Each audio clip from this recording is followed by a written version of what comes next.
All right, so that's going. Happy Ohio. Happy Ohio. And see, every time it's the Battle of Ohio podcast, it just starts streaming right away. It doesn't give me. Okay, so we're live. Anyway, this is episode 143 of the Battle of Ohio podcast. The AFC is an absolute meat grinder, y'all. Every team in the division, as of today, is in the playoffs. And I personally think that'll continue to be the case when the regular season's over. The Bengals, for example, look like a top 5 team in the NFL right now, and yet they're technically in last place in the AFC North. And the Browns, I mean, we all know how dangerous that defense is. And, you know, if Watson's looking pretty good against, like he did against the Cardinals, then, I mean, you tell me how scary they look. But I do think if one of these teams was going to miss the playoffs, though, it would be Pittsburgh. Because why, Thomas? Because Pittsburgh is the only city that's in the AFC North that do not have legalized marijuana. And they suck. Accurate. Cue the music. Welcome to the Battle of Ohio podcast, where we follow the revival of the historic rivalry between the Cincinnati Bengals and the Cleveland Browns. I'm waiting. I'm going to wait till it's legal.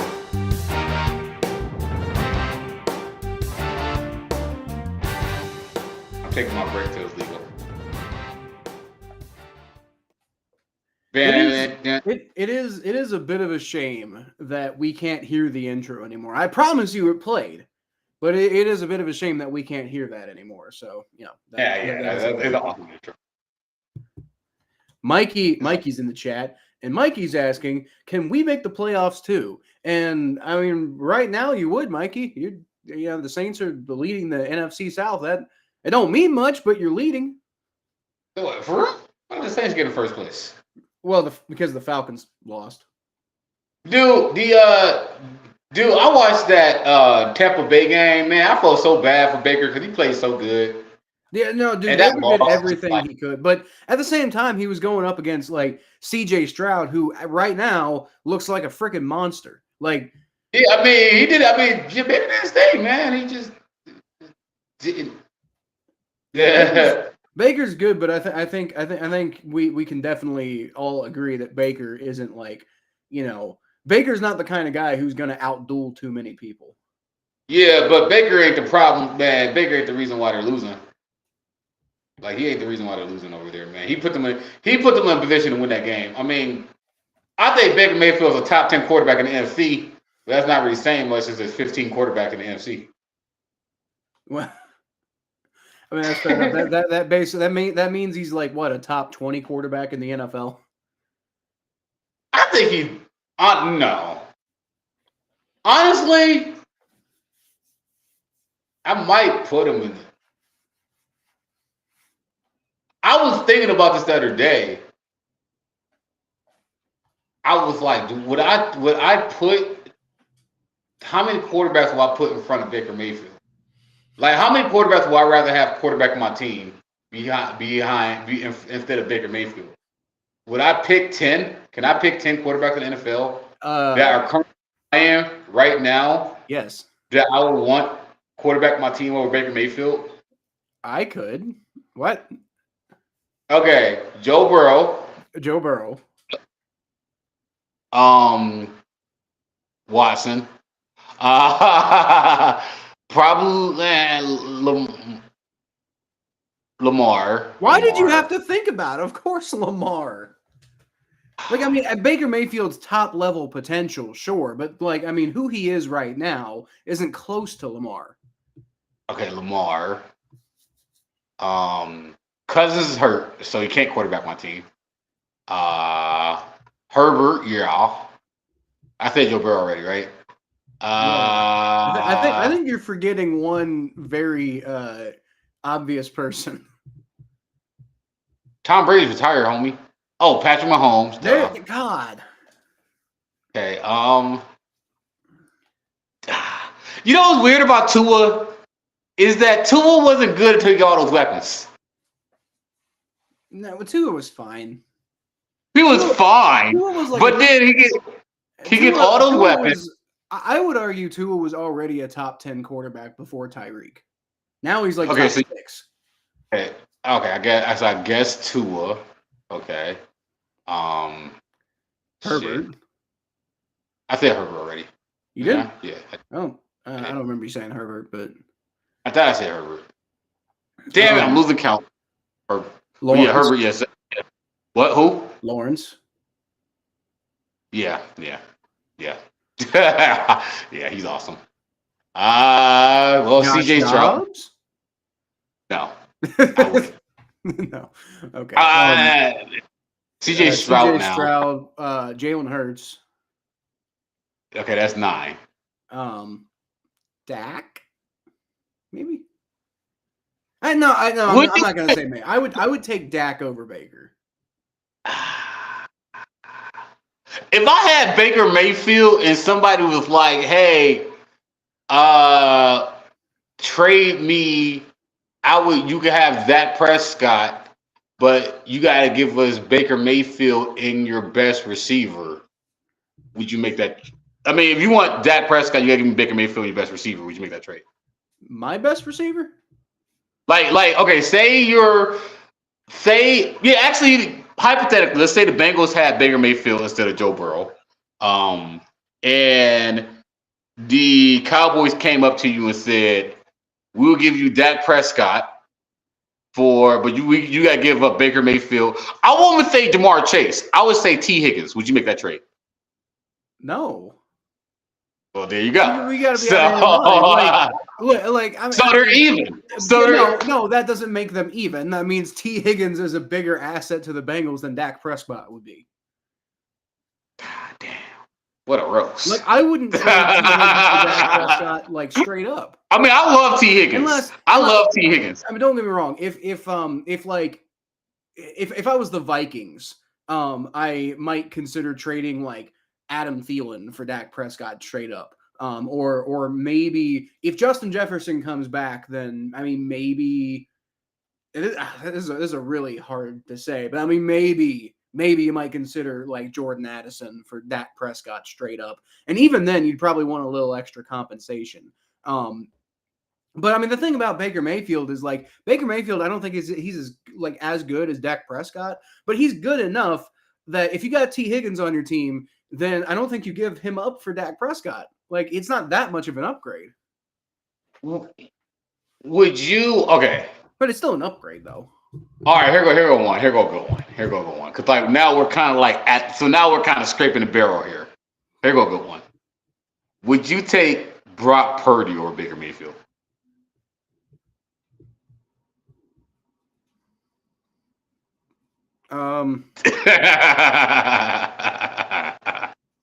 That's a good one, isn't it? No, probably not. Probably not. Like that one's close, and it's partially because Purdy's young. That's what I'm saying. So he's right. Baker Mayfield is right at that Kirk Cousins. He's right below that Kirk Cousins line. Baker Mayfield is right at the old Andy Dalton line. I wouldn't say the Kirk Cousins line because the Kirk Cousins line is the border of the top 10. That's what I'm saying. Kirk Cousins is I think Kirk Cousins is the 10th best quarterback in the NFL. And I think that, like, I always call it the Kirk Cousins line, because the Kirk Cousins line is if you're at the Kirk Cousins line or above it, you are a top 10 quarterback. The Kirk Cousins, his stats were great last year, but he had these great receivers the last 2 years. So that kind of helps his stats, more his pass to go to Jordan Jefferson. But okay, so I would take here's a list. I'm just gonna go down this list of starting quarterbacks in 2023, and then obviously some of these guys won't be currently starting. I mean we can throw them out, but I'm gonna say them anyway. By the way, what's up, Daniel Barry? But we got Lamar Jackson. I'd take Lamar Jackson over Baker Mayfield. Josh Allen. I've got a lot of skepticisms about Josh Allen being elite. Yeah, problems, but that doesn't make him not better than Baker Mayfield, though. Yeah, but Baker Mayfield has beat them. They just played recently. Josh Allen just won. But the first meeting, Baker Mayfield won. But go ahead, I'm listening. Joe Burrow, obviously. Mm-hmm. Now, we can have a debate about Deshaun Watson. I'm willing to talk about it.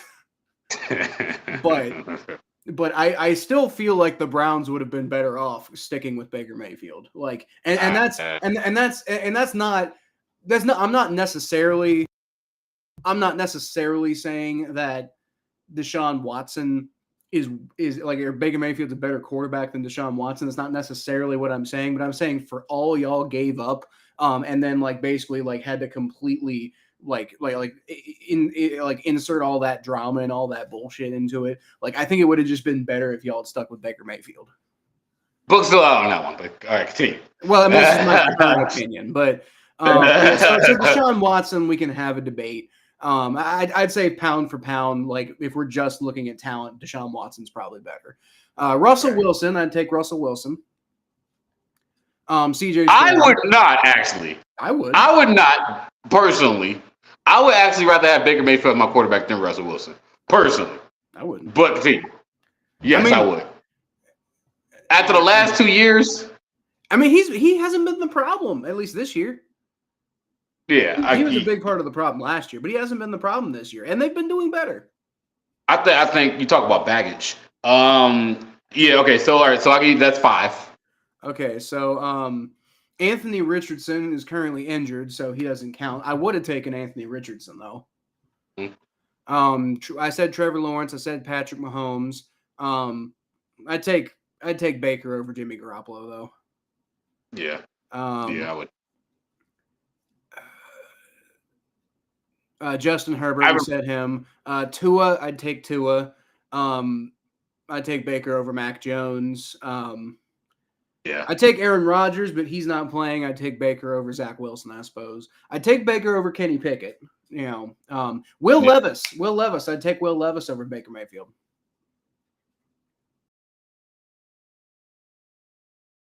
Oh, the quarterback for the new Titans quarterback, yeah. Yeah. Yeah, he's pretty he's been looking nice, man. I wouldn't yet. We gotta see more out of that kid. But okay. I guess he's better than any Falcons quarterback. I'd take him over Kyler Murray personally. Who, by the way, is back, so he is a starter now. I do. I'm about to say this though. I think Kyler Murray's going to be in the league for like 3 more years. I don't. I think he had his window and he's pretty much missed it at this point. I'm what I'm saying. I think he's going to only be in the league for 3 more years. Oh, I thought you said elite. I thought you said he's going to be elite in 3 more years, and I'm like, no, I think he's going to be in the league for 3. Because I just don't think that. I just don't think that his body would be able to handle the NFL. Honestly, that's true. I could see him retiring early just due to lack of interest. Honestly, go play baseball, dude. Just go play baseball. Or play be like a major league gamer. No, go play baseball. You can game in baseball. It's 160 anyway. Go ahead, continue. I think right now Baker's better than Bryce Young, but I think Bryce Young will long term be better. Interesting.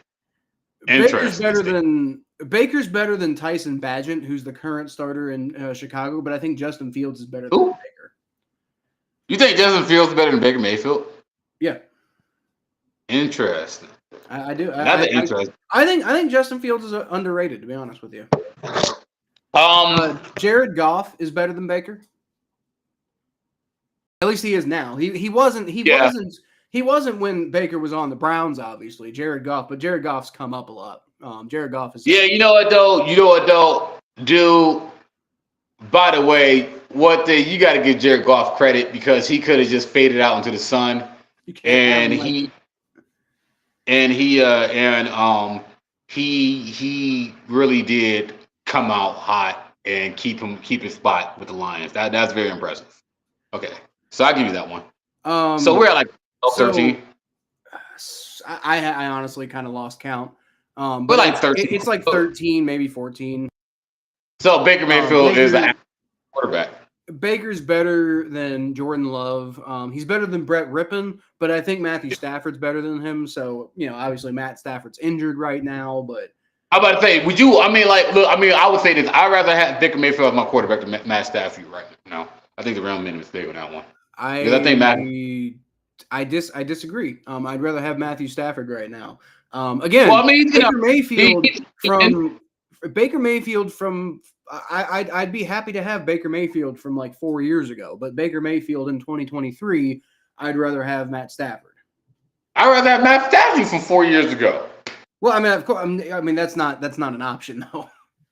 But that's what I'm saying about Baker. It's not an option. Like 4 years ago, it's an option. But like that's what I'm saying. Like, I just feel like Matthew Stafford is going like this. And I feel that way about Baker too. I think Baker Mayfield's going like this.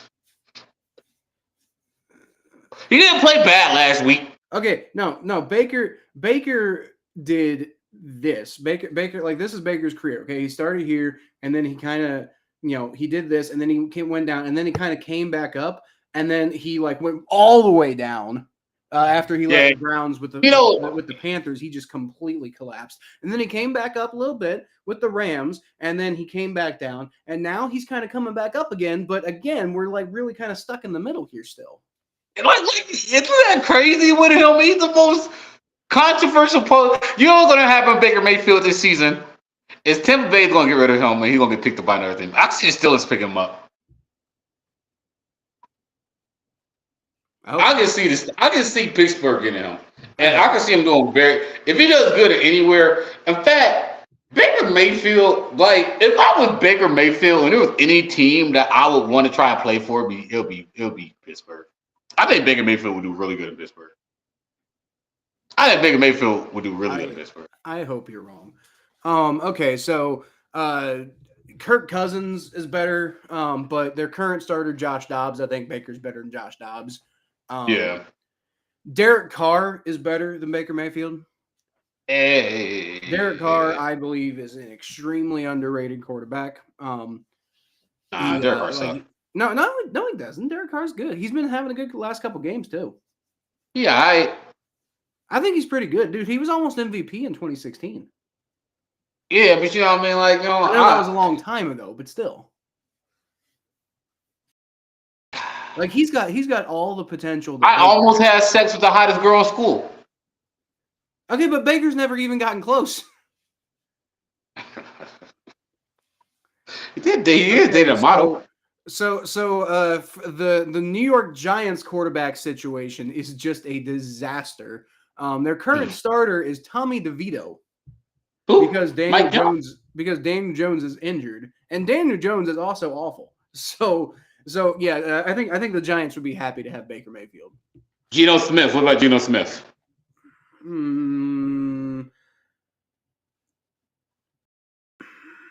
That's a wash, honestly. I think I'd rather have. I don't know. Like I think Baker's better than Geno. Baker's highs are higher than Geno's highs, but Geno's lows are higher than Baker's lows, though. So all right, so 15th, the Baker Mayfield line is like 15th in the league. Yeah. Like right now, he's about 15, maybe 16, something like that. Yeah. Okay. But I mean, yeah. Like there's plenty of teams in the NFL I think that would be happy to take Baker Mayfield right now. But I think there's a lot of teams that are just like, no, we got like if you got a guy, then you don't really want Baker Mayfield. You don't need to have the guy. You just need to have a guy. And then like, if your quarterback situation is a problem, then you probably want Baker Mayfield. But, if you have some semblance of, like a plan there, then you probably don't want Baker Mayfield. Well, by the way, Kyle, Mayfield is the plan, which he could be in Tampa. Yeah, I mean, honestly, though, like, I don't think Baker Mayfield's doing horrible in Tampa. I mean, honestly, you're sitting here saying like he could end up in Pittsburgh next year. I think he resigns with Tampa. I think Tampa like tries to ride the Baker Mayfield train and avoid having to use a first round pick on a quarterback. I mean, honestly, dude, like at this point, like it matters with them in the draft because this is like the deepest quarterback draft in like a very long time. There's some ballers coming out of that draft. Is it really super deep? I know it's top heavy. I didn't realize it was that deep. Well, you got Bo Nix, Caleb Williams. The guy from Washington is pretty good. Michael Penix. The quarterback for Quinn Irving's pretty solid. And the quarterback from Alabama is making a lot of noise right now. And then you got the Michigan quarterback. All right. Well, you know what? This is the Battle of Ohio podcast, and we've spent the last 20 minutes talking about the like every quarterback except. Well, we talked a little bit about Deshaun Watson, but let's talk a little bit about Joe Burrow, because I texted you last night, Thomas, and I said we need to talk about this on tomorrow's episode, and that's Myles Garrett has picked who the best quarterback in the NFL is, and it's Joe Burrow. I'm sorry. The best quarterback in the AFC North is Joe Burrow, according to Myles Garrett. Well, Myles Garrett's a smart dude. I'm also kind of joking, Thomas. Myles Garrett said that Joe Burrow is better than Lamar Jackson. Some people reposted that and said that like Myles Garrett said that like picked Joe Burrow as the best quarterback in the AFC North. But he didn't say anything about Deshaun Watson. So, I mean, we don't know Myles Garrett's opinion about where Deshaun Watson ranks among AFC North quarterbacks.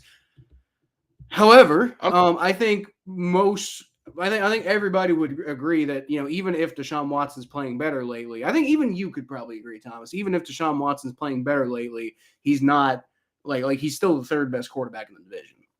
That's partially because we have a really good division for quarterbacks, except for Kenny Pickett. Not only just that, Watson only played 8 games. It's not like we've seen him like a whole lot. That's not a lot. That's not nothing. But I'm not even talking about that, Thomas. Like, if he's there for 8 games, you've got a decent sample size. And it's not that he couldn't be better. Obviously, we've seen Deshaun Watson's peak. Like, his peak is really. Well, really good. But Lamar Jackson is also currently his last two games, he had a quarterback rating of 100 and 126. No turnovers in each of the last 2 games. I mean, if you count that any game, a lot of his haters do count that any game. They're like, well, Indianapolis, he had 5 throws where he was hurt. Like, yeah. Okay. I don't know. I think by the end of the year, we won't be saying Joe Burrow and Deshaun Watson are the best 2 quarterbacks in the AFC North. I don't. I think maybe you might get if Lamar Jackson falls off the way that we kind of think. If Lamar Jackson falls off the way we kind of assume he eventually will, because he does it every year, then maybe next year you might start having the discussion about it being Burrow and Watson. But I don't think people are going to have that discussion right now because, dude, we're already in week 10. There's only like 7 weeks left to go. There's not that much time for Deshaun Watson to catch up to. Dude, that's a lot. That's half the damn season, man. That's a lot of time. It's not. No, it is 7 weeks left, or is it 8 weeks left? It's 7 weeks. It's 8 weeks left. No, it's 8 weeks left. Well, sort of. For Lamar Jackson, there's 7 weeks left because they haven't had their bye week yet. Yeah, there's 8 weeks left, man. We still got half the season to go, man. We still got half the damn. That's not half the season. That's a little less than half the season. And Again, Lamar Jackson only has 7 weeks. Okay, whatever. But that's the other thing. You've only got half the season. You've already half the season put up where Lamar Jackson is leagues and leagues and leagues better than Deshaun Watson. We just warming up here, man. We just warming up here. Well, that might be the case, but even if Lamar Jackson on what do they play on Sunday this week? Yeah, they play us. So even if Lamar Jackson just like shits an egg on Sunday, and Deshaun Watson and Deshaun Watson outplays him in his home stadium. Yeah, wait, because I had this scenario in my head. Because I'm actually leaning towards Baltimore this game. And actually, let me not say that now, because I actually been very high on Lamar Jackson this year. I think Lamar Jackson is playing very good this year. I think that he's passing the ball better and he's in an offense that works better. But you know what? Look, because shit, I didn't want to go down this rabbit hole first. Yeah, I want to go down this rabbit hole when after we talk about the big. But look, man, the national pundits. I've been saying this for a while, Cal. People are so negative about the Browns that it's not even fucking logical. I've been saying all this shit about the Browns all season, and now we're sitting here 5-3 right now, and the Browns play the toughest part of the schedule already. The Browns played the toughest part of their fucking schedule already, and now they got a whole bunch of easy teams left on their schedule and a whole bunch of easy defenses left on their schedule, and a lot of people are going to be eating a lot of crow for the rest of this season when the Browns do something like beat the Broncos 41-10 in their own home stadium, and they're just like, well, I'll be like, what are they going to say then, man? But let's just focus on this week. What happens if that scenario happens right there? What happens? And I'm not saying, look, I don't think that's going to happen. I think Lamar Jackson's going to have a hell of a game this week. But what happens if Deshaun Watson outplays Lamar Jackson this weekend? What are they going to say? Okay, let's rewind for a second. You're saying something crazy might happen, like the Browns beat the Broncos 41-10. Is that crazy? No. The Broncos lost 70-20 to the Dolphins. I know they're playing better, but they could still get blown out. I like how I say that. You're like, of course I can't beat the Broncos 41. Hey, I gave them 10 points. They scored 10. But okay, look, let me stop being an asshole for a minute, because one thing about this podcast, we always keep it real. We got to give Lamar Jackson credit. Lamar Jackson has been completing passes at a very high rate this year. You got to love it. So Lamar Jackson's been playing better this year. But I wouldn't say that he's – I don't know. I don't know. Like I said, Lamar Jackson always get hurt. But he's been playing well. You can't really knock how well he's been playing. But what happened if Deshaun Watson outplays Lamar Jackson? What are they gonna say? They're gonna say Lamar had a bad game and Deshaun Watson looked pretty good. But they're gonna say they're never gonna give Deshaun Watson credit ever. No, well, look, it would literally take Deshaun Watson playing his ass off the rest of the season, and Lamar Jackson kind of not playing all that well the rest of the season. And then maybe you start having that discussion. But I guess I'm looking at the big picture. It's gonna require it to be next year. With any realistic discussion about between Deshaun Watson and Lamar Jackson. Right now, there's a little bit of talk about Lamar Jackson and Joe Burrow, but Joe Burrow only recently started playing good again, and that's partially due to the reputation Joe Burrow has, just because of all the things he's done in recent years. Deshaun Watson hasn't done anything amazing in a very long time, so it's going to take it would basically take Deshaun Watson suddenly playing really well, and then Lamar Jackson suddenly not playing really well, and even then, people aren't really going to catch on until probably about next year. The other thing is that, I don't know, I guess I'm looking at this. I kind of realized the way we were both looking at this. You're looking at this throughout the rest of the season. I'm looking at this throughout the playoffs, because I think both teams are going to make the playoffs. And so I'm looking at it. Basically, the way I'm looking at Deshaun. Okay, so I said on the last podcast, 58% sure that the Browns are going to make playoffs. I just looked at New York Times, that wonderful engine that you love. You know where they got the Browns at to make the playoffs? You know where they got the Browns at to make the playoff, Cal? 62%. 62%, homie. Yes, they do. 52% chance to be a wild card team. 3% chance. 3% chance to be the AFC's number one seed. Okay, here's the thing.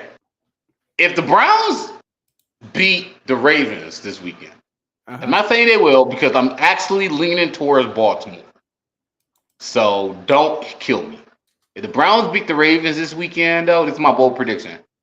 If the Browns beat the Ravens this weekend, then that Week 18 game will be for the division. I can. Because if y'all like Kyle, you said that you could see the Bengals win out for the rest of the season, even though that's the toughest schedule in the league. They could, but I don't think they will. With all due respect to the Bengals, I'm not saying anything negative about the Bengals because I think you guys are a really good team. I think that right now we're both even, and y'all have a harder schedule than us.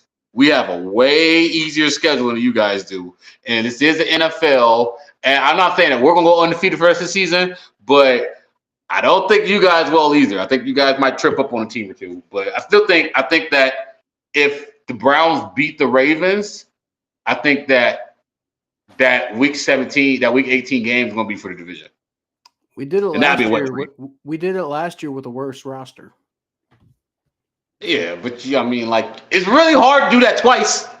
I'm just saying, it's not outside the realm of possibility, but you know what I mean? I mean, it's really hard to throw a no-hitter 2 years in a row. It's really hard. It's really hard. That was very impressive what I did last year. Yeah, but I mean, that's a tall task. You know what I mean? Like, okay, listen, y'all play the Chiefs. Yeah, y'all play the Chiefs. The Chiefs aren't pushovers. Yes, they are. I'm not saying y'all can't. Y'all can lose to the Chiefs, man. Chiefs aren't good at it. Have you seen the Chiefs lately? Yeah, but still, they're still the Chiefs. I don't care. The Chiefs have a really good defense right now, but their offense looks vulnerable. Like, we actually match up really well with the Chiefs right now.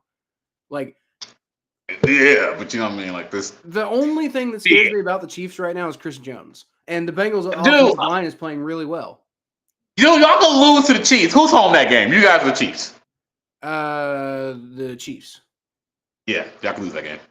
No, we're not. We're gonna win that game. I'm telling you. We're gonna be. I'm not worried right now. Who knows? I'm just saying y'all could lose that game. Like, it's not like I'm not saying there's an 80% chance y'all gonna beat the Chiefs. I'm saying that I would still pick y'all over the Chiefs, but I would pick y'all at like 55%.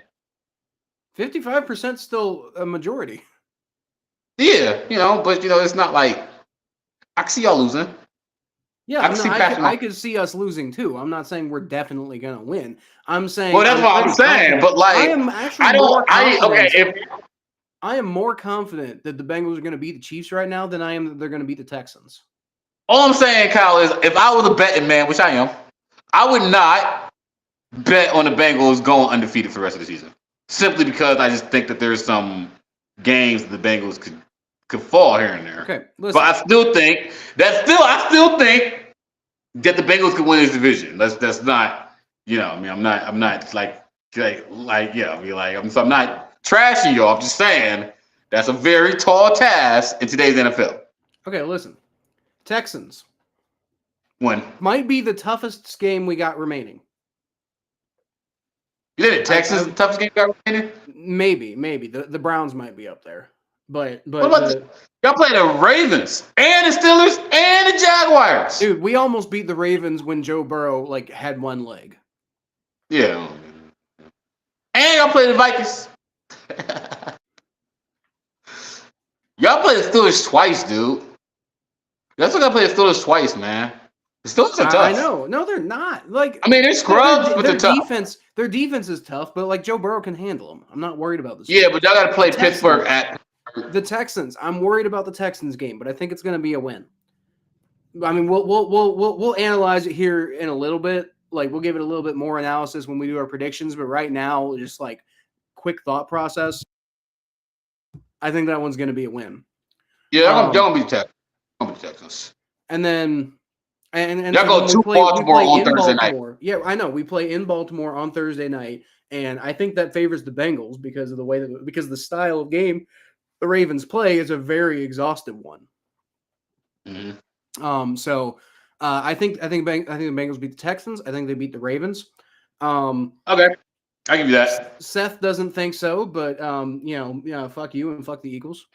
I mean, I'll give you that because the Ravens, doing like you said, the Ravens play a very physical style play, and for them to have a short week of that because they about to have a very physical game with the Browns. They about to have a very physical game with the Browns this week.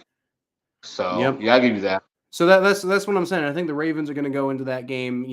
I think you're going to beat the Steelers. We're going to beat the Steelers. I think we beat the Texans, Ravens, Steelers. I think we beat the Jaguars.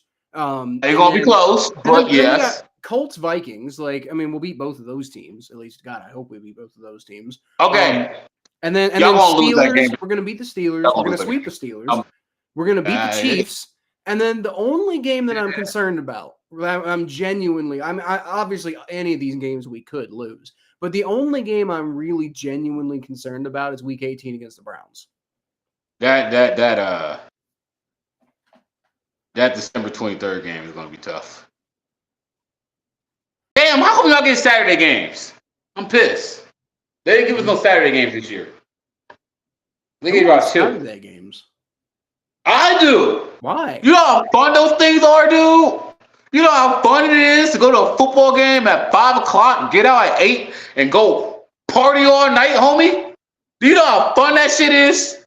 Do you not realize how fun that shit is, homie? We went to OU, homie. I love doing that shit. I love going to the freaking Browns game, getting trash as hell on a great Saturday, and then going to Goodnight John Boys in the flats in downtown Cleveland, dancing around with my Browns gear on, and drinking until 2:30 a.m., talking about how we lost the game, and then getting home and enjoying my Sunday because I had the best Saturday ever. I love that shit. Saturday NFL games are S tier. Fuck y'all. I mean, I don't really like. You got nothing to do with the next day. I don't really do much drinking at all these days. I mean, like I'll drink, but I won't like drink a lot. So I mean, I'm not really like I went to OU, and that's part of the reason why I don't drink like that anymore. I'm like I don't know. I don't know if I. Yeah, I know. It's like you just. I just can't drink like that. It just tired you out. It's like, damn, man, that was tired. But I mean, like, if I'm going, if I'm going to a football game, like, I'm a weird like nerd. I get it, but like, if I'm going to a football game, like, honestly, I don't even really want to drink at the Bengals games anyway because the beer's too expensive. Oh yeah, they are.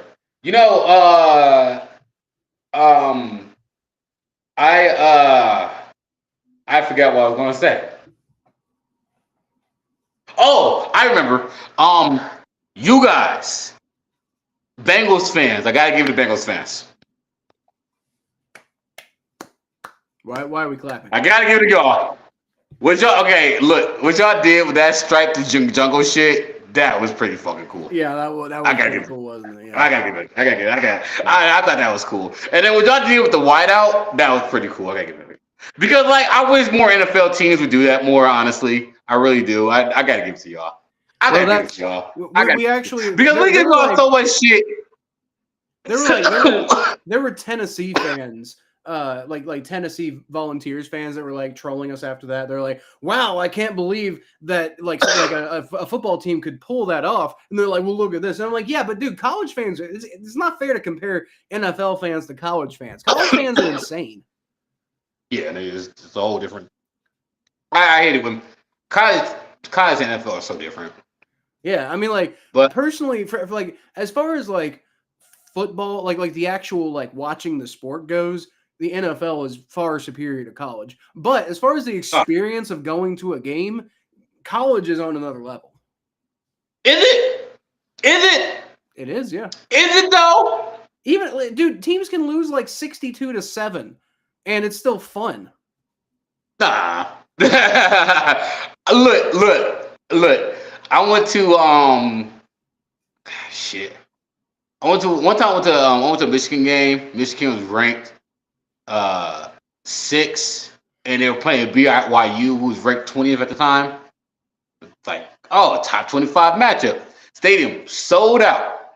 Atmosphere was chill. Game fucking sucked. I was like, God, it's boring. Well, yeah, the game sucked, but the crowd's good. Like, I've never been to a college football game. The thing is, though, was that, like, it was cool, but, like, there's nothing better than going to a football game where the atmosphere is in it in the game. And, like, don't get me wrong, there are some great. I'd rather go to a competitive NFL game than a competitive college game. 10 times out of 10, no doubt. I mean, I would too, but that's just because maybe I'm in the minority of that. But like, man, shit, man, I'd rather be at that game when with freaking Patrick Mahomes versus Josh Allen. Shit, I'd rather go to that game over any college game in the world, or the game with when Joe Burrow. Shit. I'd rather be at that fucking Bengals game this past weekend than I just can't watch college football, man. College football bores the fuck out of me. See, I normally agree with you, but I gotta say, just watch it. But again, you don't necessarily I don't necessarily go to college football games to watch college football. I go to college football games to hang out with people. Mm-hmm. That's probably why I love college football games. But I will say, there's one college football game that I really, really It was one of the most fun football games I've ever watched before, and that was the national championship where Joe Burrow won. Now, granted, part of that had a little bit to do with the fact that I knew that guy was going to be my quarterback, but still. Bowl season is fun, but I always look at people. Anytime somebody tells me they think college is better than NFL, I realize they don't like football. I don't want to argue with them no more. I just realized their football opinion automatically means nothing. Anybody who ever comes up to me and tells me that college football is better than NFL, I automatically just never talk to them about football ever again.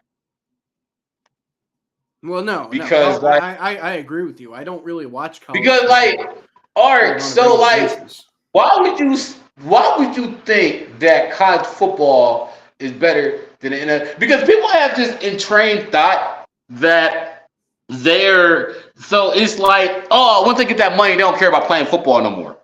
That's true. It's like the Deshaun Watson thing where they were saying that Deshaun Watson got paid, so he don't want to play. He's not really hurt. He just don't want to play, which is just an asinine statement.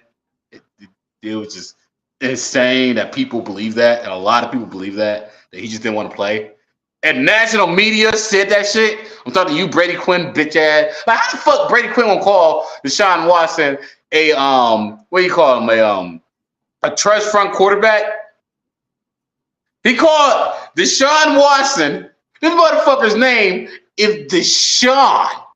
His name is Deshaun, and he's from the South. This nigga don't got no trust fund. I'm sorry. Well, now he does, of course. He got paid millions. But he's not a trust fund baby, man. These motherfuckers. Brady Quinn's probably a trust fund baby. Brady Quinn probably only made it to the NFL because his parents had money. Deshaun's from the fucking hood. Dude, what right do you have to say shit like that? Fuck you, Brady Quinn. Deshaun Watson played 8 games and he already won more games than the Browns quarterback than Brady Quinn. Brady Quinn played 15. You suck, Brady Quinn. Dumbass bitch. Anyway, I'm sorry, I blacked out for a second. That's okay. You were talking about how college football isn't as good as the NFL, I think. Honestly, what I was talking about was Bengals fans, and I was trying to give y'all credit, and we just went on a tangent.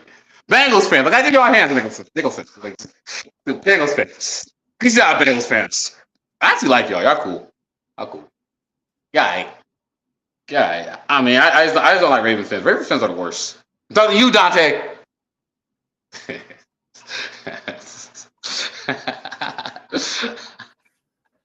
think the Ravens are. We got to come back on the podcast. Oh, we'll have him back on the podcast. Actually, we've had a decent number of Ravens fans on the podcast. We had Zach on here too, and Zach's always a good time. Yeah, they're fun.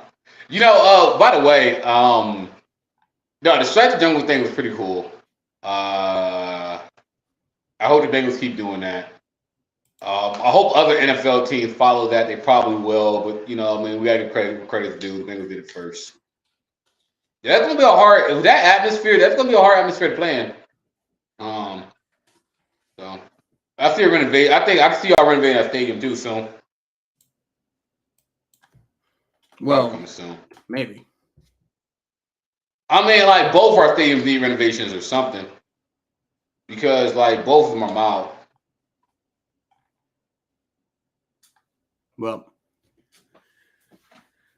Oh no! I remember what I was going to say. That atmosphere Monday Night Football, when it was the Steelers versus Browns, that was a cool atmosphere to be in. I don't know. I'd rather be in pros than college. Honestly, I like the pros better. I just like the pro. Being pro games is just so much better, man. Seth says that the Ravens are a very good team, and Seth, I think nobody's saying the Ravens are bad. Seth, I think you need to understand something about our perspective on the Ravens. It's not so much that we don't recognize that the Ravens are a very good team right now, but me and him have been watching the Ravens almost as much as Ravens fans over the last throughout basically our whole lives, especially him because they stole his football team. And lately, we've been watching the Ravens plenty, and we've been noticing that the Ravens fall off every year. They get off to these hot starts, and then they do nothing in the second half of the year. So when I say I think the Bengals will beat the Ravens, it's partially because, again, at the beginning of the year when the Ravens were really hot, the Bengals almost beat them with Joe Burrow on one leg.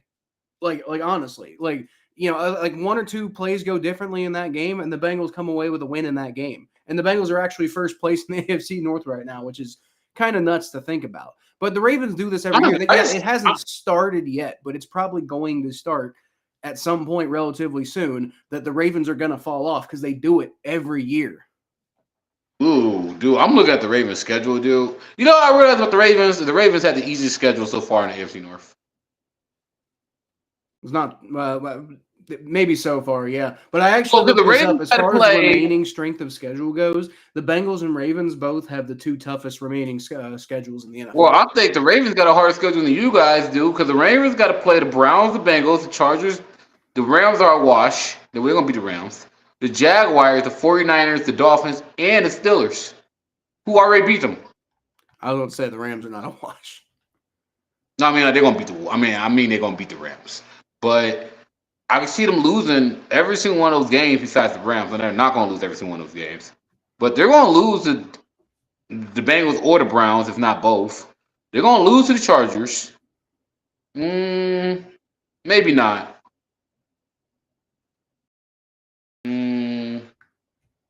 Maybe not. They're going to lose to the Jags. They're going to lose to the 49ers. They're going to lose to the Dolphins. Yeah. Okay, so I'm going back to my original statement. If the Browns beat the Ravens this year, then Week 18 will be for the division. I'm sticking by that statement. Mikey drinks his tears. Why?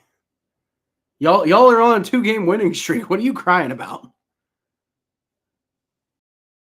And Browns fans are crying after we won 27-0. Look, I know. I don't want to read too much into it because it's the Cardinals. Yeah, I know. Still, damn, it's really hard to let me say this. An NFL team out. Let me say this though. It was a great game. It was a great Sunday. I mean, I had flourishes to the Cavs game. I got to see Jared Allen kick Draymond Green in the nuts in person. It was the greatest thing ever. I had a great Sunday, but the game itself, though, watching the Browns beat the Cardinals was a very clean, organized game. And honestly though, one thing I love about you Kyle, you don't always yell like, oh, where's that $230 million going?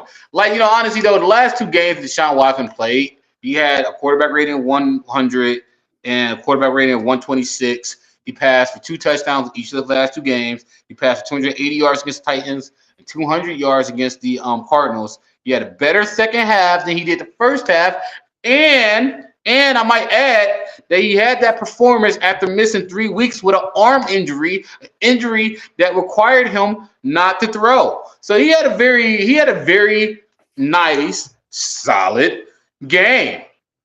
And the defense did their thing. I mean, it's not like the Cardinals, they don't have the worst defense in the league. They don't have a good defense. So horrible. I know this is this is a bit of a jump back, but I looked it up and I confirmed your theory, Thomas. Deshaun Watson is in fact from the hood by his own words, and Brady Quinn is in fact from a very privileged background.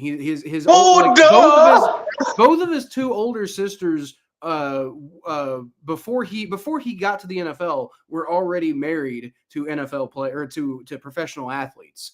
I know. I'm just saying. I mean, how many former Browns quarterbacks have their own talk shows? Only the rich ones who are already rich. Johnny Manziel was rich before he was a Brown. Does he have a talk show? And now he's everywhere. What? Johnny Manziel. No, he doesn't, but he got his own Netflix show. Who wants to got watch Netflix. That?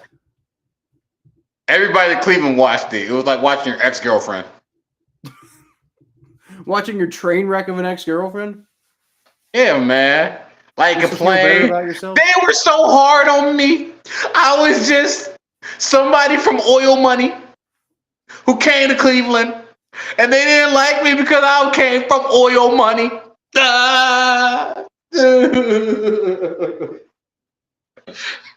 This is the quality content y'all will get on the Battle of Ohio podcast.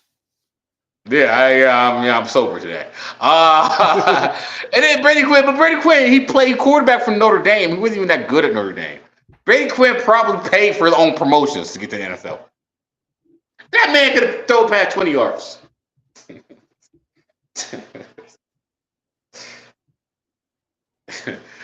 But I thought the Browns played well, and as far as the Bengals, I thought the Bengals played a very clean game on Sunday night. I never had any doubt they'll lose that game. Yeah, honestly, the final score of 28 to, the final score of 24 to 18. You already dominated them.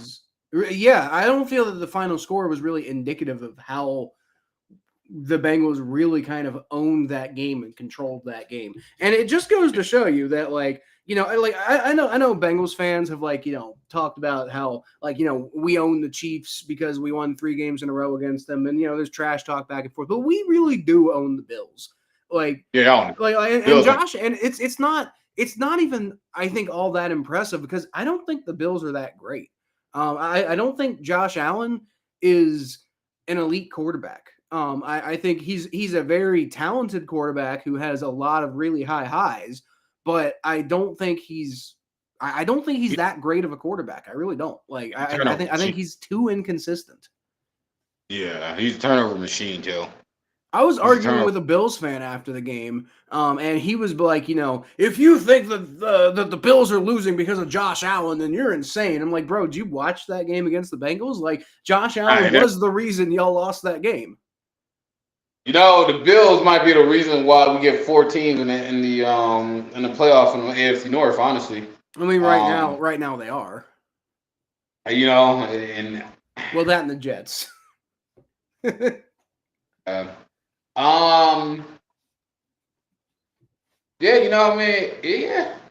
could happen. The Ravens got a really hard schedule too, man. They can start losing these games. I'm really starting to think the Ravens wins are inflated by the teams that they played against. True.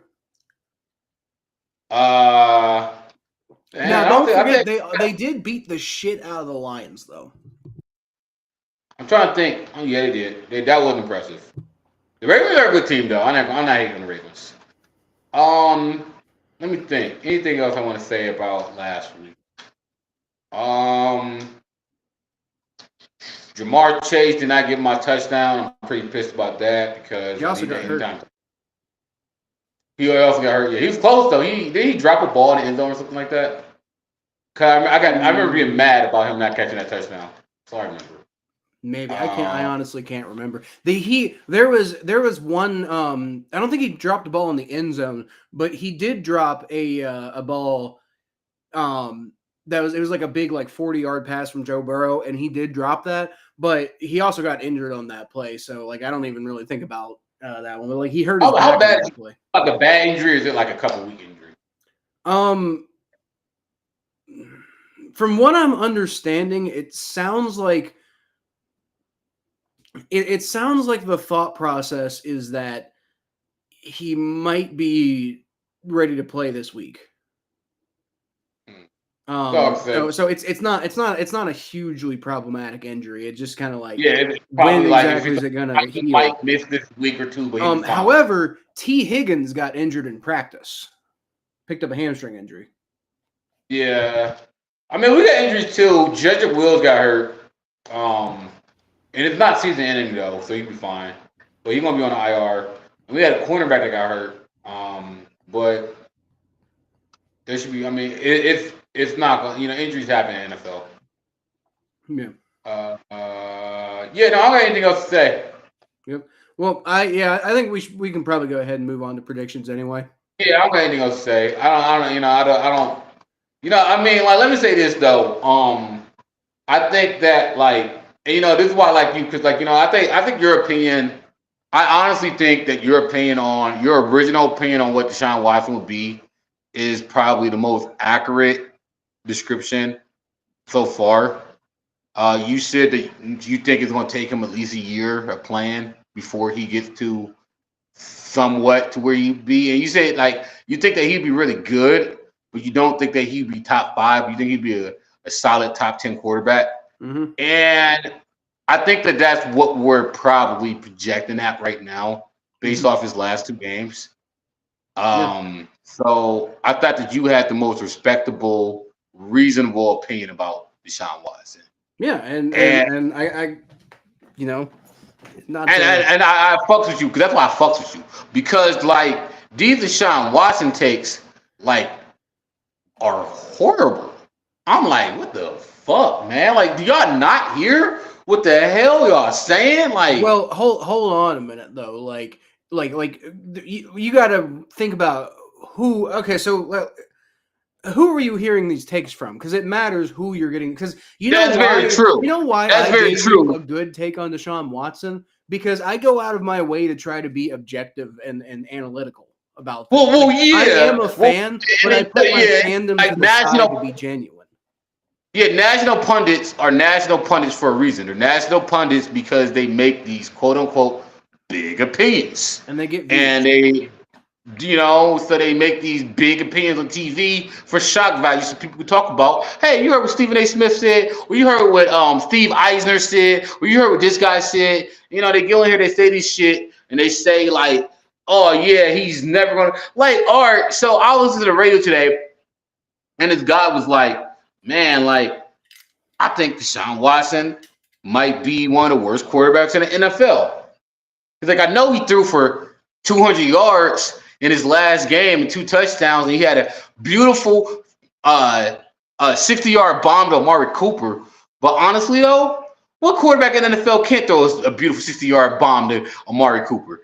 Deshaun Watson just isn't it right now. He showed you what you are when he was the first 6 games. So why should I believe the last 2 games that he played, the most recent games that he played? Why? He didn't say the most recent, but he said why should I take face value the last 2 games that he played when the first 6 games he played weren't as good as the last 2 games he played? Well, because obviously he's getting fucking better. Obviously, he's coming back into his own. Obviously, he's getting back into the flow of things. This is literally obvious. It's happening right in front of all your eyes. The Browns are 5-3, and they have a very easy schedule. Yes, And if the I don't know Browns, about very easy, but dude, we play the Bears. Yeah, no, I mean some of the games are easy, but like I wouldn't say overall and the Broncos, super easy. and the Jets. The Broncos are doing better, and the Jets are, a borderline playoff team. I'm not scared of the Jet. They might not be scared of you. Yeah, that's fine. Let them know. Nobody's scared of us. We're the Browns. Okay. Nobody's scared of us. We're the Browns. As far as that particular analyst goes, he was probably just trying to be provocative and get views and stuff like that. But that's what I'm saying, man. How the fuck it's also, I think, a fair take to say that Deshaun Watson hasn't looked bad for 6 weeks and then looked good for 2 weeks. So it's like, hey, yeah, I think it's fair to say like Deshaun Watson's getting better. I think it's also fair to say I'm not going to buy it until I see it more consistently. Yeah, but he didn't say that. He said Deshaun Watson. Yeah, I know. It's not that, Kyle. See, what you said you said a very reasonable thing. You said I'm not going to buy it until I see it more consistently. I see what you're saying, but I just want to see it more consistently. What people are saying is unequivocally the fact. This man don't want to play football no more. He just want to take his money. He want to sit at home and be lazy. People are saying that shit. I don't mean people on the street. I mean people who are getting paid $2 million to have an opinion on ESPN while I'm sitting here working for my horrible. I'm not saying nothing. Yeah, but the thing is, they're getting paid $2 million on ESPN to say things that get people to listen. They're not getting paid $2 million to go on ESPN and say well, the Browns objectively. See, this is why I don't work for ESPN, because I'd get on there and be like, well, objectively, the Browns are a pretty damn good football team, guys. I mean, they're not great, but they're not amazing. And the thing is, when you say stuff like that, nobody cares. People tune you out when you say, oh, they're okay, but they're not great. They're gonna make the playoffs. They're gonna make the playoffs. You got to say something wild and crazy to get people to listen to you. The Browns will make the playoffs. By the way, if you were to pick one of the AFC North teams not to make playoffs, who would you pick? The Steelers. Yeah. I mean, obviously, the Steelers are easily the team in the division. The Steelers. Yes. The only reason I still don't think the Steelers are going to miss the playoffs, though, because Mike Tomlin is a voodoo wizard. I don't know. What the fuck are they doing?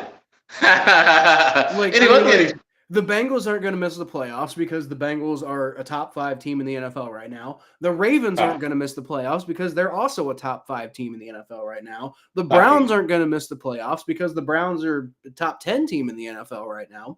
And the Steelers aren't going to miss the playoffs because Mike Tomlin is a voodoo wizard. 5-12. But it's a bottom 12 roster, but they have a voodoo wizard as their head coach. What the fuck, man? You'd be like, what the fuck, man? I still don't know how we lost to them. We were up 21-10. Anyway, I mean, it's because Mike Tomlin is insane. That's why. But anyway, let's. I don't even know how long we've been at this point. I think we went live at 10, so we've been at this for an hour. So let's get into these predictions. But yeah, we should probably let's run through the predictions. Yep.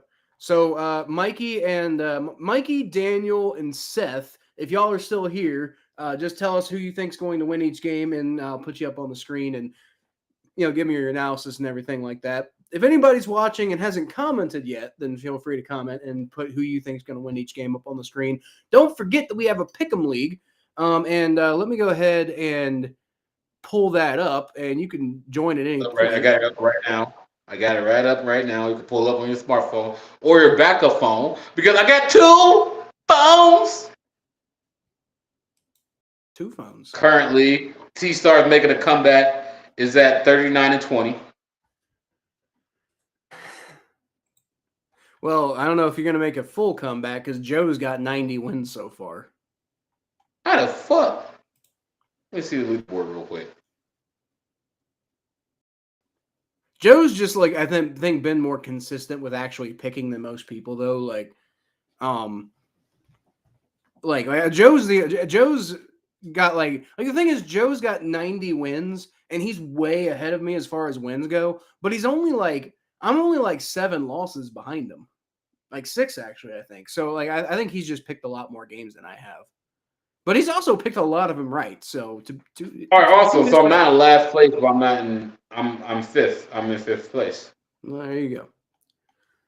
All right. So let's go ahead and get started with tomorrow night's the greatest game we've ever seen our entire lives. That's the Carolina Panthers and the Chicago Bears. Damn, honestly, I don't know how to pick this game if I'm being real with you. I don't even understand why these two teams are on prime time. Well, it's Thursday Night Football. Wait, they can flex Thursday Night Football now, can't they? I don't know. No, they can't. They can't. I wouldn't think so because I mean, like that's the one they can't flex. They can flex. Yeah, they can flex Monday Night Football. They can't flex Thursday. That's the one night they can't flex. Yeah, there's way too many logistics that go into a Thursday night game. I don't think it'd be crazy if they flexed a Thursday night game. Yeah, they can't. They can't flex a Thursday night game. Yeah. But Bears. I don't know. I have no analyst for that. I don't know. Yeah, I don't know, man. This is a bad game. As Tyson Bagent, I don't know, man. Like I don't like the Bears at all, but like I kind of want to like the Panthers, but they keep doing nothing. Nah, you know what? I'm gonna take the Panthers. They beat the Texans. I'm taking the Bears. I think DJ Moore is gonna have a game tomorrow. I'm gonna take the Panthers. I think that. Fuck, who's on the Panthers? Exactly. Exactly. Bryce Young's gonna have a game. Who? Bryce Young. He's the only guy on the Panthers I know. Luke Kuechly's gonna come out of retirement and have a big. He might actually. He might. I don't know. Is he gonna play tomorrow? Who, Bryce? Oh, I don't even know. Maybe. That's how much I know about the Panthers. He might be out. That game sucks, man. Watch NBA basketball tomorrow, y'all. What? It doesn't even time to watch basketball or football tomorrow. I will watch NBA basketball when they bring the Sonics back. Yeah, that when LeBron retires, they'll do that. Okay. So probably 2 years. I don't see any evidence that Bryce Young isn't playing. No. I think he's playing. Probably. Oh. Okay, so I'm going to take the Panthers though. Next up, we got the Colts and the Patriots. Again, we're getting some winners here as far as games go. I'm not going to go to Patriots this game. I don't know. I just think that's one of those games. Oh, you know what though? It's not a home game. It's in London, isn't it? Or it got to be in Europe because at 9:30. So it's definitely in Europe. I'm still. I think Bill Belichick squeezed that one out. How? Like Bill Belichick can out coach. Like Bill Belichick's one of those. I mean, like, look. Okay, let me say this. I think the game is passing Bill Belichick as a coach. I think Bill Belichick is getting too old. But the still a good coach. He can still out coach a team like the Colts. I'm more with Patriots.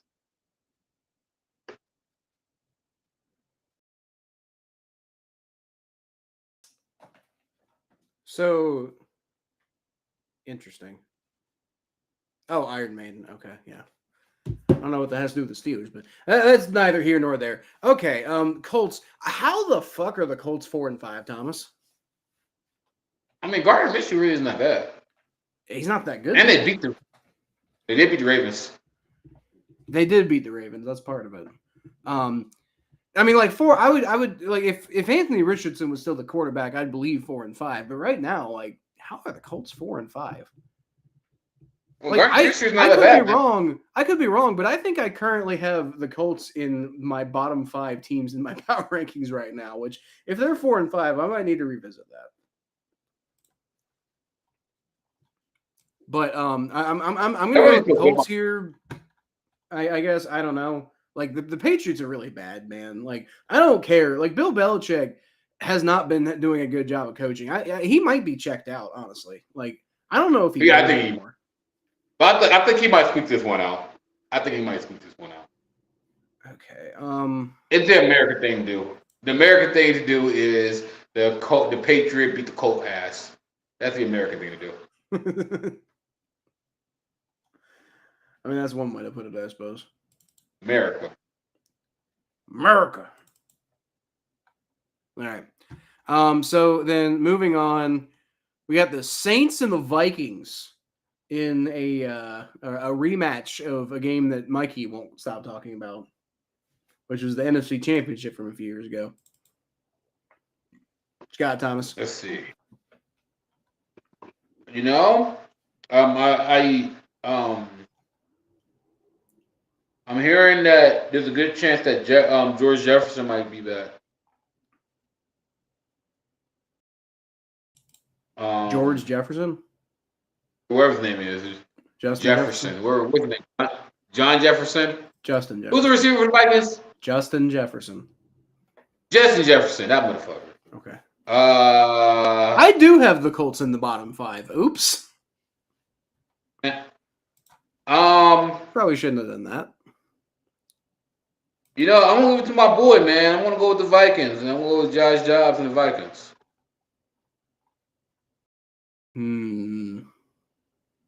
It's close. It is close. What the Vikings?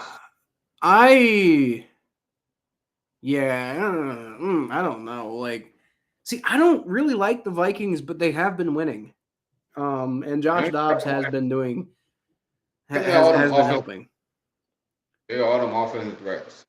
I don't know. Like, pound for pound, I'd take Derek Carr over Josh Dobbs any day. Oh yeah, but I like the Vikings roster over the Saints roster. Yeah. Vikings got some good ass receivers, man. I do think they are getting Justin Jefferson back too, right? Yeah, they are. Yeah, so yeah, I'll take the Vikings. Sorry, Mikey. All right. Love you, Mikey. Next up, the Tennessee Titans and the Tampa Bay Buccaneers. Go. I'm gonna go Tampa. My boy Baker Mayfield will come back. Titans don't got a good secondary. Baker Mayfield's gonna have a solid game. It's a Baker Mayfield game right there. You are incorrect. Yeah. Yeah, the Tennessee Titans are gonna win this game because my boy Will Levis is gonna have a big game. Oh yeah, that's right. I forgot Mr. Kentucky. Yeah. Yeah, I mean, I can't condone putting mayonnaise in your coffee, but you know, representative. Hey, whoever helps, man. Do what? Whoever helps. I mean, I don't know. Shout out to that coffee mill.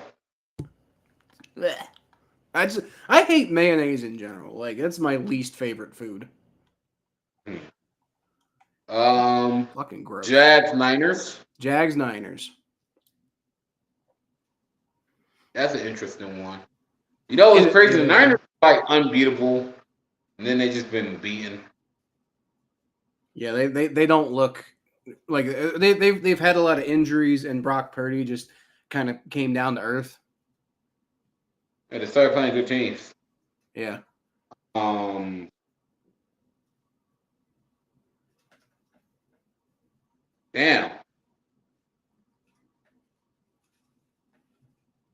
Damn.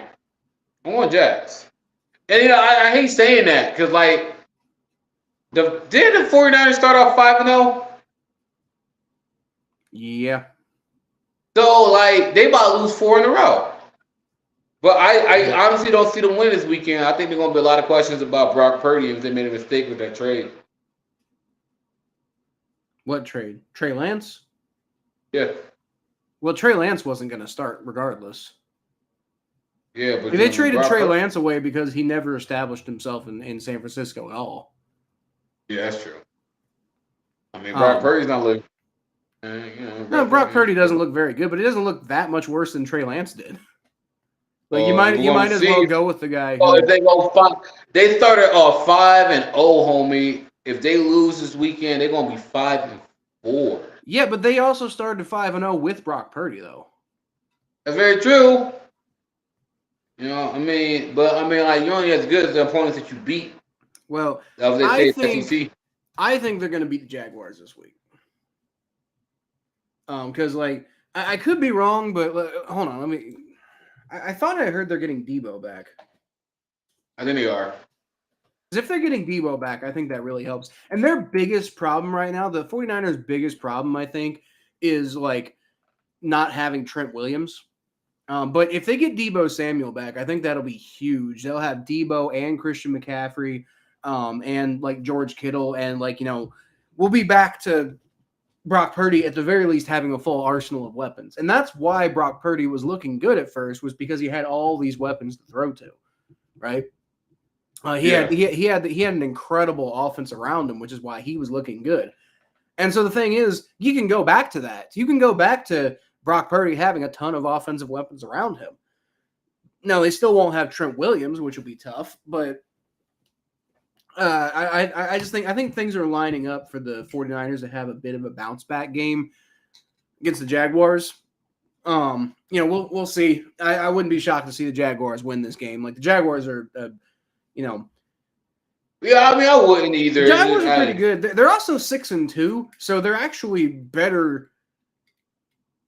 Like they're I don't think the Jaguars necessarily deserve to be 6-2. They aren't that good, but they are 6-2. Yeah. They've been winning, so you got to give them credit for that. I think the 49ers win this one, though. Uh-huh. So next up, we got the Falcons and the Cardinals. Falcons. Yeah, Cardinals are bad. Cardinals terrible. Kyler Murray's coming back though. Yeah, Cardinals are bad. They're competitive, but the Cardinals are bad. Yeah, Cardinals are terrible. I don't even think they're like always all that competitive. Like, they've had some competitive games. They beat the Cowboys, but they're awful.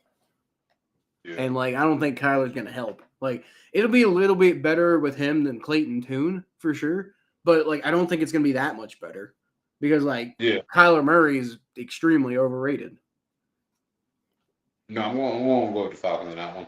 All right, Lions, Chargers. Lions. I agree. Yeah, the Chargers beat the ever-loving hell out of the Jets, which They're the Jets. I know, right? The Jets aren't really much to take seriously right now at all. I think the Jets are gonna start falling apart as the season goes on. Dude, what the hell happened to CJ Uzomah, man? Like, his hands were reliable when he was here in Cincinnati, and he looked bad against the Chargers. Because he went from having Joe Burrow to Zach Wilson. Where throwing them with Zach. Yeah, exactly. Dude, what does that gotta be like for those Jets players? Like a lot of those guys who signed on to come to like Alan Lazard. Alan Lazard came to New York this year because he thought he was going to be catching passes from Aaron Rodgers, and now he's got Zach Wilson. Did Aaron Rodgers even like do anything? Yeah, no, it's he did, but I don't know if he even showed the training camp. I mean, like it's just like.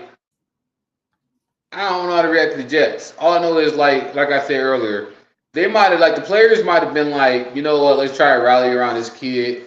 But I think as the season goes on, they're gonna realize that they got to scrub at quarterback, and they're like, damn, we really can't do anything with this dude, and they're gonna start losing games like crazy.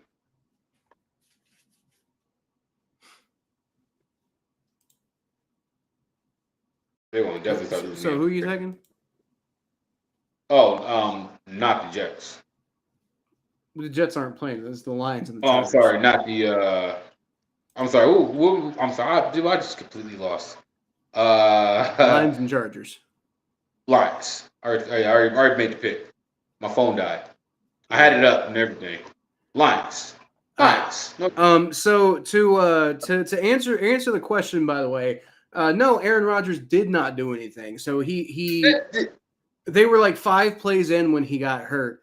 He threw 2 incomplete passes, to one to nobody and one to Tyler Conklin.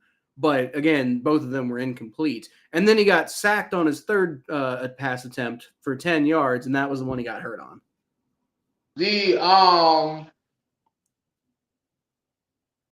Did the Chargers fire their coach Brandon Staley yet? No. I mean, like, frankly, why would they? Their season's still like why would you fire your coach if your season's still like you still got like some hope in the season? They're 4-4. Like, They're not having a terrible season. Yes, Brandon Staley has cost them games, but they're not having a terrible season. So it's like if you fire him at the end of the year, or if you go on like a 10-game losing streak. But like you don't fire him when you're in the middle of a playoff hunt. That's great. It's a guy as a coach. I mean, that works out for us. It does work out for us a lot. All right, so Giants, Cowboys.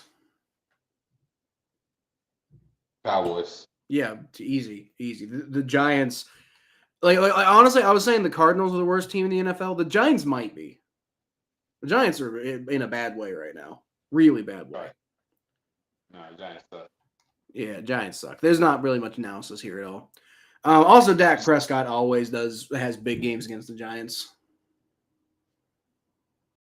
Okay, so Commanders, Seahawks. What you got? Seahawks. Yeah, Seahawks. Seahawks for sure. Yeah. Yeah, I agree. I think the Commanders are a little underrated, but I think the Seahawks are a top 10 football team. So I think they'll take care of business against the Commanders, especially since it's in Seattle. That's a tough place to win at, man. Who's the real Washington team? I think they're gonna do the Seahawks for that. Yeah, I don't think the Commanders are gonna beat the Seahawks. All right. Now this is the Jets game. Jets Raiders. How did the Raiders get 4 wins? Well, they had the big rally game after Josh McDaniels got fired, so that helped. And then they swept the Broncos. Well, I mean, okay. And then there's I forget they won, so they beat the Broncos twice, and then they had the big rally game after McDaniels got fired, and then there was some fourth game. I forget who the fourth game was. They played an easy ass division. That's the problem, man. Outside of the Chiefs, even still. I'm gonna go with the Raiders. Why? I'm not disagreeing with you. I'm genuinely curious as to why. No, I mean, cause like I said last, I think that the Jets. I mean, I think the Jets. I think Zach Wilson might be able to sustain for a little bit, but I think players gonna start realizing how bad that dude is, and they're gonna start losing the game. And I could just see Jimmy Garoppolo just Garoppoling up this game and finding a way to win. Jimmy Garoppolo's hurt, or maybe benched or something like that. Yeah, Aiden O'Connell's playing. Oh, Aiden O'Connell. Raiders. Yeah. So, by the way, to clarify, I was wrong. The Raiders have not played the Broncos twice this year. They did beat the Broncos, but the game I was forgetting about was they beat the Patriots, and the Patriots are bad. So, I mean, they beat the Patriots. The other game they won was the Packers. And that was the game that kind of, I think, signaled to the world that the Packers are a very bad football team right now. Yeah, I remember that game. That pissed me off because that's when I dropped Jordan Love in my fantasy team. Yeah. So, all right. So you're taking the Raiders? Right. Okay, I'm taking the Jets.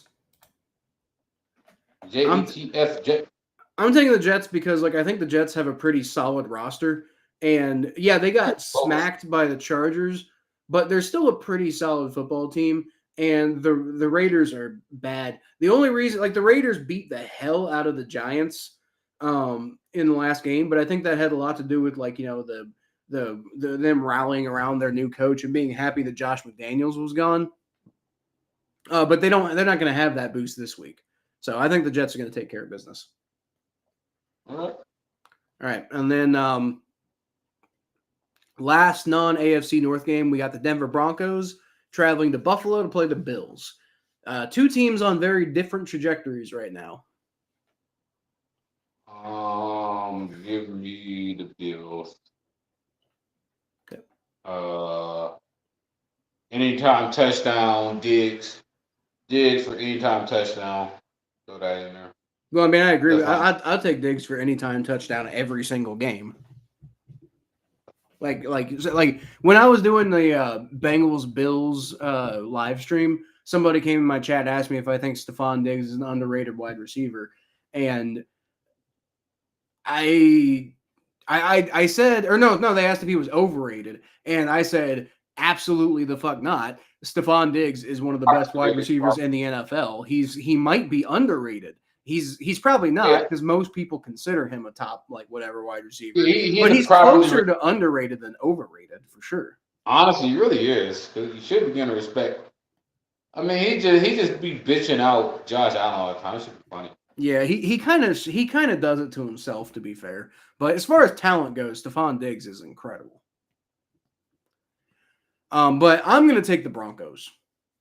Yeah. So I think I think I do not. Yes, I do not like what I've seen from the Bills at all. I think the Bills are. I mean, they got a really banged up defense right now. That's part of it. Josh Allen is not handling the pressure very well. I think the Bills are dysfunctional, and I think the Broncos, while the Broncos aren't exactly like a top team right now or anything like that, I do think they're capable of being competitive right now. And so I think, it's going to be a game where the Bills are going to go in and they're going to think that, we're going to bounce back against this easy scrub team. And then the Broncos are going to get overlooked. And then, suddenly you're going to look up and it's like, oh shit, the Bills lost. What the hell? And then suddenly, oh shit, the Broncos are 4-5. So that horrible. So that's what I think is going to happen on Monday Night Football. I'm really curious to see what happens in that game, genuinely, because I think it could go one of two ways. It could be the Bills use it as a bounce back game and they just run right through the Broncos, but I think it's going to be that the Bills get almost kind of trapped by the fact that they were so focused on the Bengals the previous week and they just kind of overlooked the Broncos. Yeah. And then on top of that, like I said, I think the Bills are struggling with a lot of issues right now, and the Broncos I think are focused. So I think it's just going to be the perfect storm. Interesting. All right, so let's move on to these AFC North games. Let's see. Let's start with Steelers-Packers. Steelers at home. Packers bad. I mean, I really want to pick the Packers. I really. Oh, of course I do. But why I always feel like the Steelers always get why I always just feel like the schedule always break for the Steelers. You ever feel like that? It'd be like the hottest team in NFL, and then their quarterback goes down. And then the Steelers just happen to get the hottest team in the NFL right when their quarterback goes down. Well, right. It really just pissed me off. The Steelers, everything always goes Pittsburgh's way. It's like the first year of our podcast when the Steelers started 11-0. I know. It was against the dregs of the NFL. And nobody would believe us when it's dude, the Steelers are not a good football team. Yeah, they're 11-0, but it's probably the worst 11-0 of all time. And the Bengals beat them. And then the bum ass Bengals beat them. What was his name? Bengals beat them. Oh, that was a good game. Yeah, and then the Browns beat them. And then the Browns beat the hell out of them in the playoffs. That was beautiful. We got we knocked them off their back foot, and then y'all hit the finishing blow. Bill, we beat them back-to-back weeks. Yeah. That was that was the whole thing. We beat them back-to-back weeks. That was pretty cool. Yo, Thomas, I'm just saying the Browns is the Browns. Yeah. I guess we are, huh? You know why Jamar Chase is my boy. Jamar Chase is funny as fuck. Cause Jamar, I hate shit the Browns are the Browns. Shit like that, man. That I hate when people just say those like cliche terms. Like, be creative with your insults. When I insult other teams, I'm creative with it. Like when I insult Baltimore, I hit them where it hurts. I go like, man, Baltimore, man, Baltimore's East Coast Detroit. They're gonna fact for y'all. You know that Baltimore has the most unintentional murders in the nation. You know what unintentional murders are? That's when a gang member's like, man, I'm gonna fuck Bobby up. I'm about to go fuck Bobby up. He comes in with a gun and he's trying to shoot Bobby, but he accidentally shoots Becky. That's an unintentional murder. Baltimore leaves that because Baltimore is the East Coast Detroit, because Baltimore is written with gang members. Don't shoot me, Baltimore. The Wire was shot in Baltimore. The Wire. Well, Baltimore might lead the nation in accidental murders, but they also lead the NFL in regular murders too. So not the NFL, the nation. So they do. Fuck you, Ray Lewis. So like, that, but okay. But see, that's a real insult. The Browns are the Browns, or here go one. If it's brown, flesh it down. I'm like, you can't come up with a better joke than that. But while I fuck with Jamar Chase, the reason why Jamar Chase is funny as fuck is because he was like, I almost called them the elves. He was like, and then when they lost, he was like, I did call them L's, and we just lost to a bunch of L's, and I'm mad that we lost to a bunch of L's. I was laughing. It's funny. That shit is funny because it's creative. Yeah, fuck it. We are L's. Look at this motherfucker. Look at this motherfucker. His exact quote was somebody called him out on the elves comment, and he's like, yeah, man, I just got my ass beat by a bunch of elves. It shit was funny, man. I like Jamar Chase is a good dude. I like Jamar. Yeah. All right. So we got 2 more games left. Let's start with Texans Bengals. I'm gonna load the Bengals. I think CJ Stroud really damn good for a rookie. Best Ohio State quarterback in history already. Bengals though, I think the Bengals are just hot right now. I just think the Bengals are just hot right now, and they're just going through the motions at this point. Yeah, I agree with your prediction, but I think I'm more worried about this game than you are. Like I said, out of all of the Bengals' remaining games, I think this one might low key be the toughest game left on the schedule. Y'all home for that game? Yeah, we're home. Yeah. I think we'll win. But CJ Stroud's been on a tear lately. But so has our defense. So I don't know. Like the Texans have some receivers who are producing a lot lately because CJ Stroud's been on a tear. But I mean, I'll be honest, I'm not scared of Nico Collins. I'm not scared of Noah Brown. I'm not scared of Devin Singletary. So like the Texans are dangerous. Don't get me wrong, but I think the Bengals are more dangerous, especially right now. They're like you said, they're hot. They're on a tear. They're playing with a lot of confidence. They're getting Charlie Jones back, by the way. The guy our rookie punt returner, who started out having a really good year and then he got hurt. I think he broke his thumb against the Ravens, but we're getting him back now. And it's possible that T. Higgins might miss this upcoming game, but we've been playing most of the year without him anyway. He had a big game. He had a big game last week against the Bills. But if we're playing without T. Higgins, and we're playing without T. Higgins. Like Irv Smith stepped up. Tanner Hudson got pulled up from the practice squad, like I've been telling him to do all year, and he had a big game. Drew Sample got a touchdown. If we're missing T. Higgins, we've got so many weapons. It's fine. Yeah, fine. Jamar Chase hurt his back, but from the sounds of it, it sounds like he's probably going to be fine. Might be something to monitor. But what really matters is what Joe Burrow's doing, and Joe Burrow is playing lights out. And I ain't scared of that Texans defense at all. I'll tell you that right now. The Texans offense could be an issue, but I think Joe Burrow can outscore him. And I think our defense is a defense that they haven't really run across a defense who does what our defense does. Like our defense is like 12 or 13 or something like that in the country statistically. Hey, what's going on, John? John just showed up. What's going on, buddy?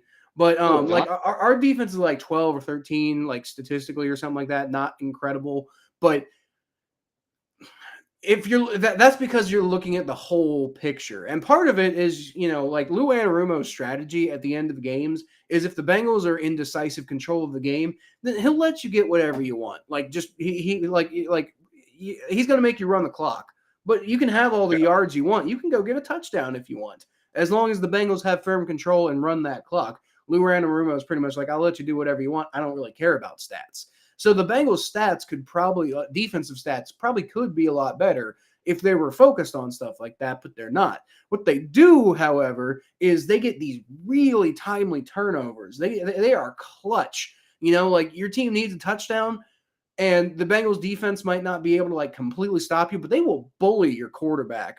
And that's huge when it comes to young quarterbacks like CJ Stroud.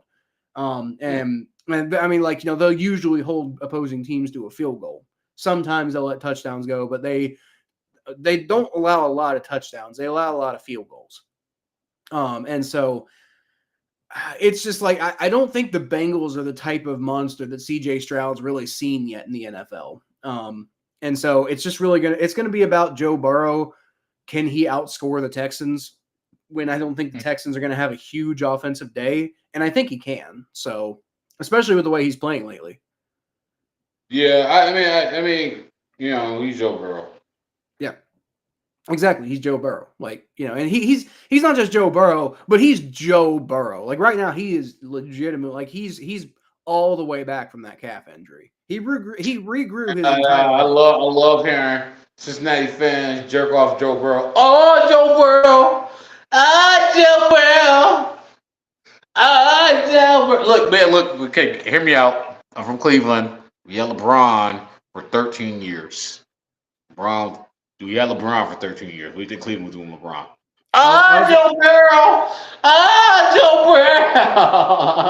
Yeah, I'm just saying, Thomas. Like, there is an old video on our podcast where you make the comparison that Joe Burrow is the LeBron James of Cincinnati. So yeah,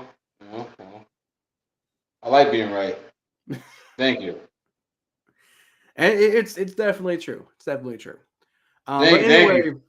Anyway, let's talk about the Ravens and the Browns. So, what do you think's going to happen, or do you want me to go? I don't know, man. What's crazy about it? I've been going back and forth with it. I've been going back and forth with this.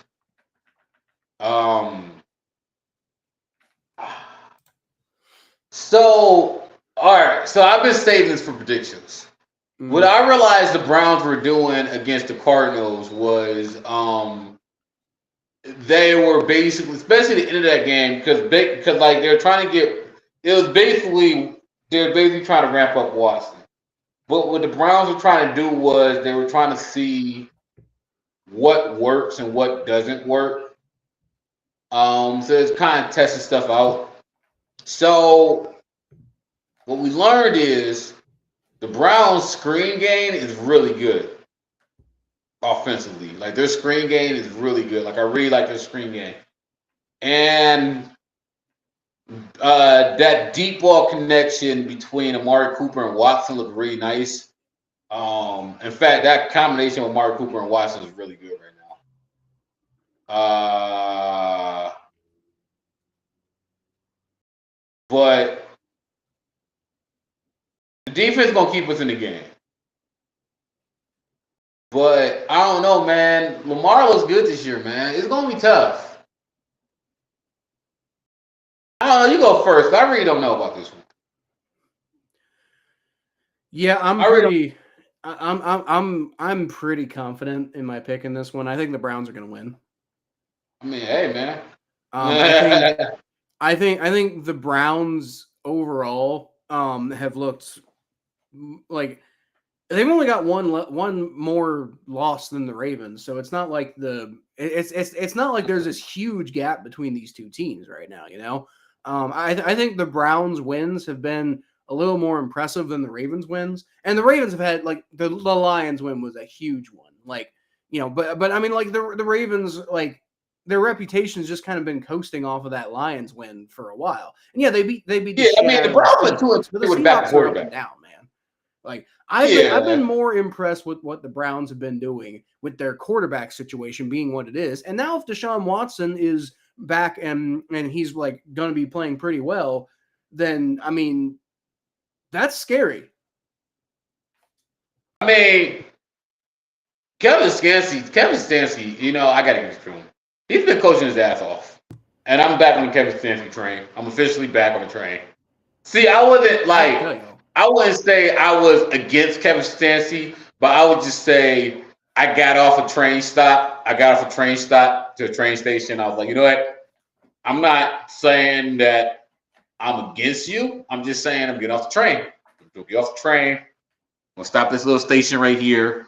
Chill, have some coffee. I chilled, I had some coffee, and that train kept on chugging. And that train chugged along and came over. I hopped back on the train. Like, you know what? Look, this train is chugging too hard. Might as well hop back on the train. So I'm back on the Kevin Stefanski train.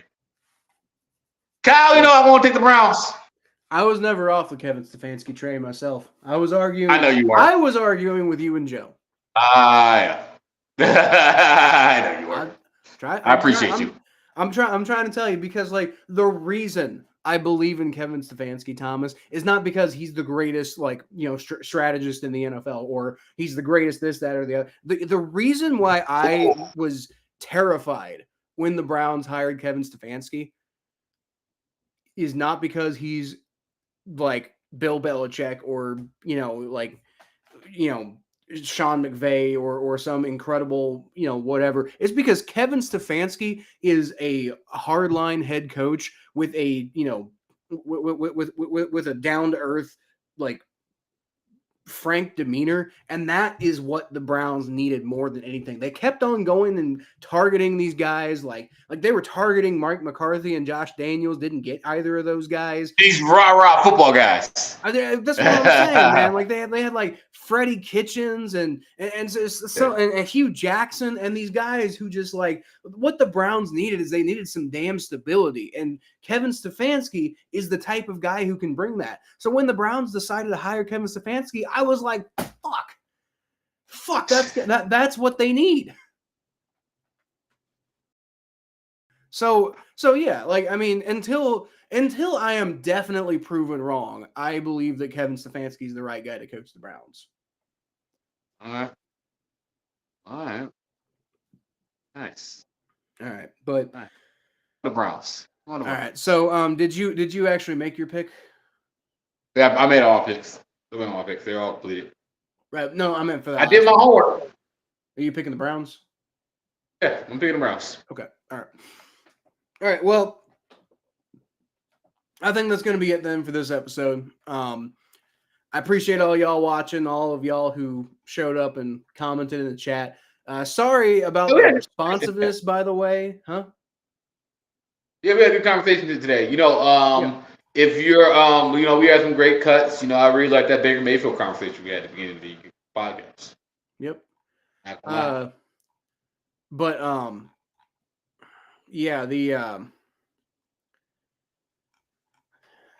We wasn't as responsive to the comments as I wanted to be today, just because like for whatever reason the plugin that I'm using to bring these comments up. Oh wait, no, I'm actually using YouTube itself, so I don't know what's up with that. But the comments are coming through really slowly for me. So it's like by the time I actually see your comment, it's been like 10 minutes since you posted that comment. So if you feel like I'm ignoring you, I'm sorry. But genuinely the comments aren't showing up. They show up in like these bulk, I get this like bulk of like 7 comments at a time. When they definitely aren't being sent 7 at a time like that. So, sorry if it seems like we're unresponsive, but I'm just like, they're not coming through quickly at all. And I truly try to get to them when we do, but it's just been tough. But John says Saints versus Vikings is the Minneapolis Miracle game. We were just talking about that earlier, John. It's the rematch of the NFC Championship, and me and Thomas both had a pretty difficult time predicting that one, just because these two teams are very similar right now. I mean, I think like the Saints have the better quarterback situation, but the Vikings have the better roster. So yeah, it's a really it's a really kind of tough overall situation, but yeah. So but anyway, we're gonna go ahead and hop on out of here, though. We've been at this for God, it's 11:30, Thomas. Yeah, I should go to bed. God, damn. All right, well, yeah, that's pretty much gonna be it for us today. So y'all can always catch more of what I do at Kyle Phelps 92 on Twitter, Facebook.com/the Phelps, Battle of Ohio podcast, which is this obviously. Butt Fumble Sports. Subscribe to my channel, and reminder about my announcement. If y'all want to submit some sort of fan content or something, I'm going to be doing a big production. So send me content. I'll put you in my video. A big production? Yeah, I'm going to be doing a big production. A big production, Kyle. Yes, a big scale production that is going to mimic a high budget type of production. It's not going to actually be a high budget production, but it's going to be, it's going to be using school, stuff from my school, and they have a lot of high budget items. So a big mimicked high budget production by Kyle Phelps. Correct. Oh my God. So yeah, whoa, send me content if you want to be in my video, or just let me know if you want to appear in it. If you don't want to send me content, but you want to still be in the video, let me know. I'm looking to show off the community. Invitations open to you too, Thomas. So yeah. Oh yeah, nothing content. Now to be clear, this project will not be actually coming out for a year and a half. This is my degree project, so it's going to be a long time. But so you got plenty of time to actually do it. Yeah, this is a big production. He's taking just as long with this production as Pixar is taking to make their movies. Exactly. That's what I'm saying. It's going to be a legitimate production. It's not going to be very long videos, so I'm not making a movie or anything like that. But it's going to be it's basically going to be a pilot, like a rebooted pilot episode for my show. Essentially, is what's going to be going on. Okay, well, we're really excited about it. And also, I'm currently making a website from scratch for both my show and this podcast. Oh, well, I'm happy to be a part of that. Yep. Shout out to the elves. Yeah. Well, hopefully we don't get our ass beat by some elves again. But anyway, that's pretty much it, y'all. Thomas, where can they find you? And do you have anything you want? The Thomas J Network currently got a video going viral right now about weed. You see that video? No. Check that video out. Thomas J Network. Listen to Brittany by Thomas J or T Star. T_star94 on Instagram and Twitter. Call me, ladies. All right, but anyway, I'll leave y'all as always with a hootie.